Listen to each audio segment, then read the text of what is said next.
My last talking point here is the sinfonia. Those of you in the fraternity, I know you're excited because I keep saying the name of your fraternity. So a symphony, it's not the same as a symphony, but it's the precursor in some ways. The term is at first in the 1600s used to mean all of us playing all together. Again, like a sonata or a canzona. It comes to mean a multi-movement work that features a whole group of instruments playing a collection of movements. The opening movement of the Messiah is called a sinfonia. The opening movement of Cantata 140 is considered a sinfonia. And yet, so it can be a single movement that is simply labeled, hey, it's the instrumental things while the singers just wait for their turn. But it also can come to mean, as it does in the classical period and onward, a collection of movements for the whole instrumental group. One of the significant bits of sinfonia is the style called French overture. The first movement of a sinfonia, or the movement that Handel uses in Messiah, for example, is in the French overture style. And overture is spelled O-U-V-E-R-T-U-R-E, ouverture, because it is the opening movement. Opening, ouvre in French is to open. I hope that's the right verb, yes. The French overture form, you need to know this, starts off with a slow section. We often hear it in a minor key. Minor keys in the Baroque period were not considered necessarily sad. Sometimes they were considered majestic. The French overture slow opening would feature notes that are dotted. Dom, di-dom, da-da-dom, di-da. And they may be written as dotted 8th, 16th. One performance practice is to instead play them as doubly dotted 8ths, 30 seconds. Dom, di-dom, di-da. Like wait until the last minute to put the 32nd note in, the 16th note. So we're stretching, we're exaggerating the printed rhythm into really a different rhythm. It gives it a sort of noble, majestic dom, di-da, da-da, di-da, di-da.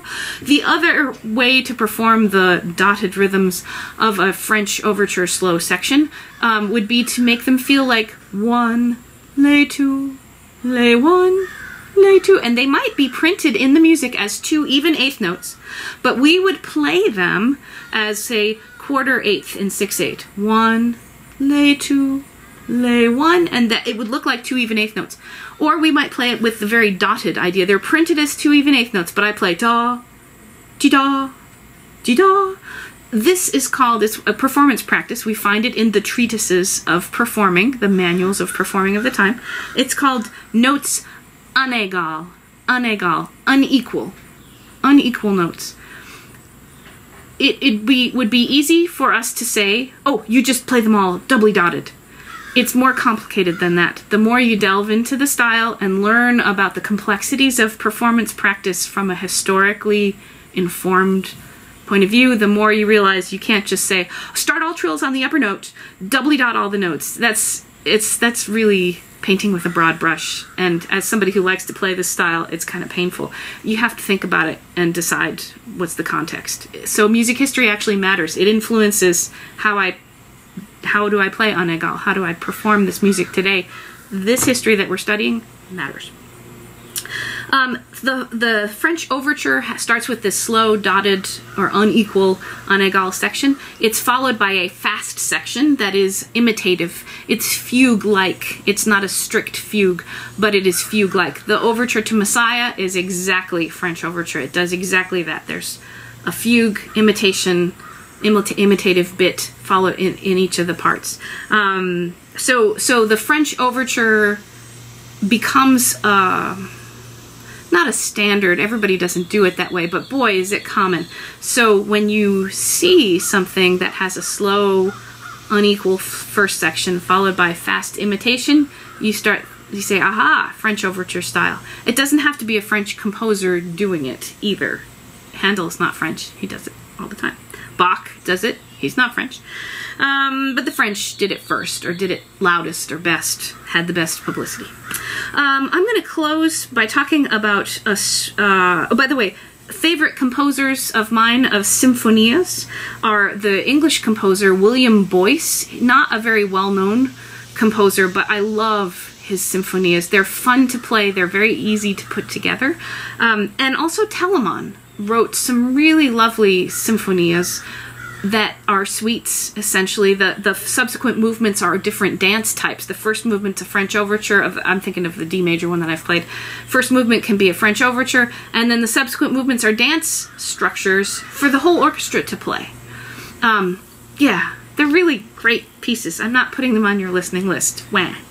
But I am going to put on a work that will be good for many of the instrumentalists to give you all something to listen for, and that is going to be some excerpts from Handel's, sorry, Handel again, Music for the Royal Fireworks, written in 1749 for King George II, not the one that was the American Revolution King George, but his successor. Music for the Royal Fireworks is cool because it includes a French overture as the first movement of this suite. It was composed exactly what it says. It's music to accompany a fireworks display. Pretty cool. I love Music for the Royal Fireworks because it requires lots of instruments. We did a performance of this with the St. Cecilia Society, we did a performance of it with the Baroque Consortium a couple years ago, so there's a recording, I think, in the Schwab Library of us doing it in studio theater. It uses 2 trumpets, 3 horns, Baroque horns with no valves, trumpets would have been with no valves, timpani, all the strings, oboes, flutes. Like, hey, I mean, if you're going to play against fireworks, you need everybody playing.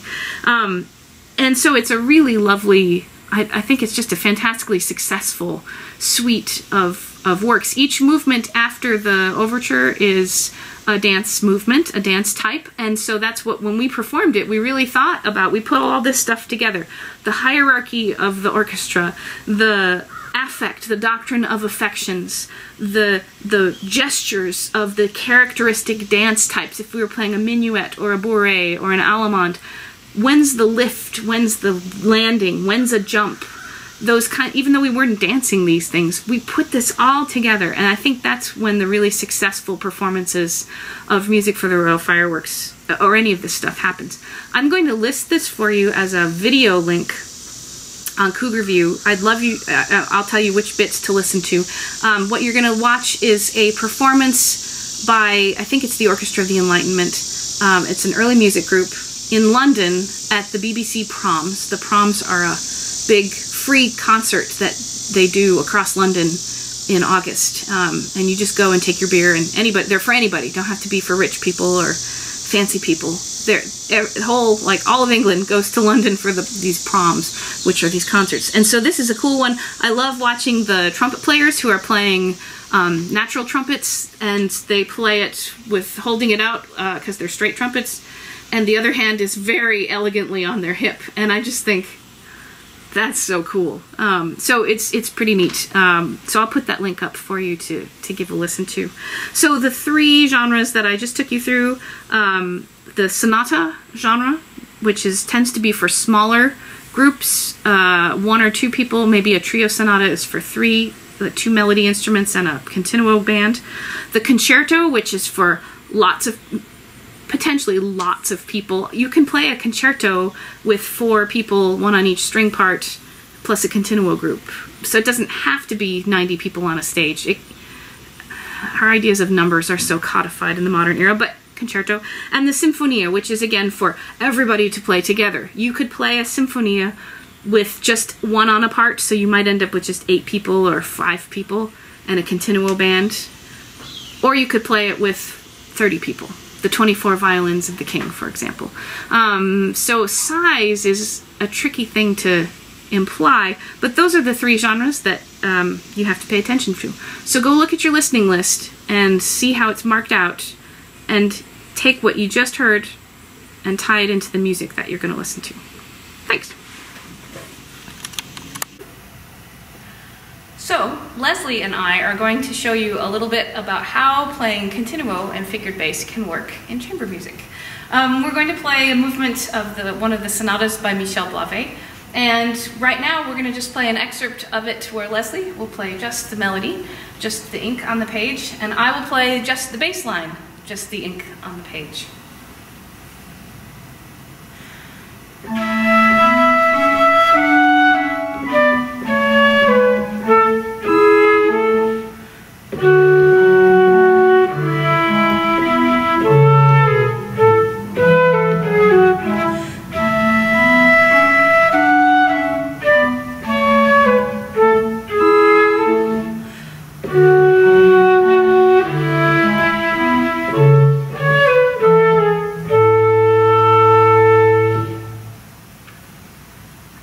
Actually kind of a good exercise. Right, can't do it. There's not a whole lot to think about while we do that though. So now she's going to play the same thing, just the notes on the page, and I am going to fill in some harmony between that melodic sort of sounding bass line and that melodic soprano line, according to the figured bass. And I'll scan an image of it and put it up for you so you can watch as we do it. So you can see what chords, well, you can see what I'm playing versus what chords you hear.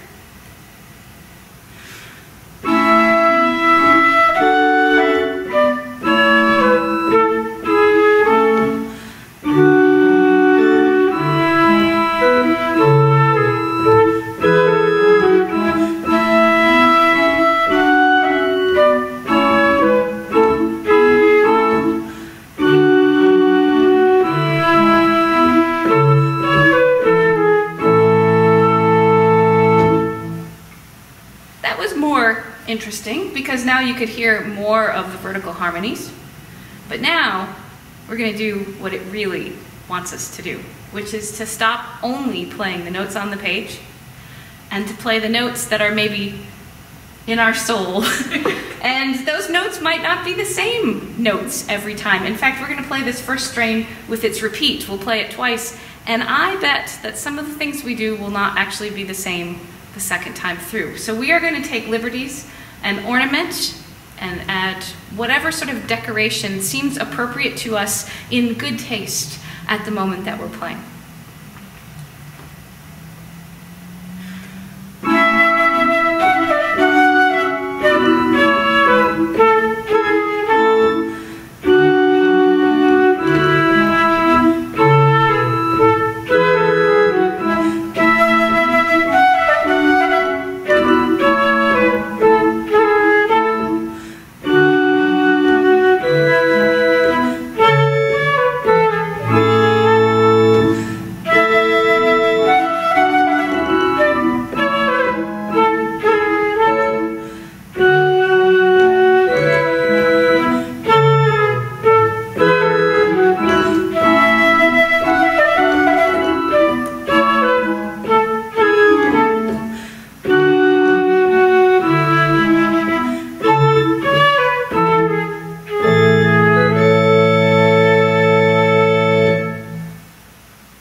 And that's the really exciting part about playing music with figured bass and in the Baroque style.